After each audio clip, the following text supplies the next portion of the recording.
এই দেখো বন্ধুরা, ঘুগনি করছি অনেকটা দেরিতে, কেননা আমি নিমকি ভাজছিলাম এই কারণে। তো দেখো এরকম মটরটা সেদ্ধ হয়ে গেছে এখানে, আর এখানে ঘুগনি। এই ঘুগনিটা করবো, আর এখানে লবণ দিয়ে আলু আর হচ্ছে হলুদ দিয়েছি হালকা, তো সেই জন্য হলুদ হলুদ লাগছে। হলুদ দিয়েছি, দিয়ে সেদ্ধ করে নিয়েছি। এখানে মশলাটা ভাজা ভাজি চলছে, কাঁচা লঙ্কা, রসুন, পেঁয়াজ আর তোমার আদা, এগুলো দিয়ে কষাকষি চলছে। তো মশলাটা ভালোই ভাজা ভাজা করে নিয়েছি।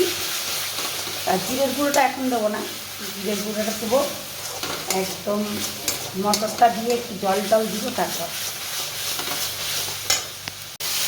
ভাজা হয়ে গেছে, এবার দিয়ে দেবো মটর।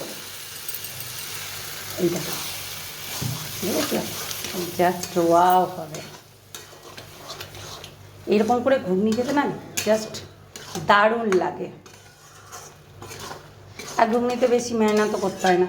সবাই বলে যে বাড়ি মানে দোকানের মতন হয় না, কিন্তু এইরকম করে করবে একদম তেল অল্প দিয়ে, একদম দোকানের মতো হবে। দেখো মটরটা দেখো সিদ্ধ হয়েছে, দেখো পুরো একদম দারুণ সিদ্ধ হয়েছে কিন্তু।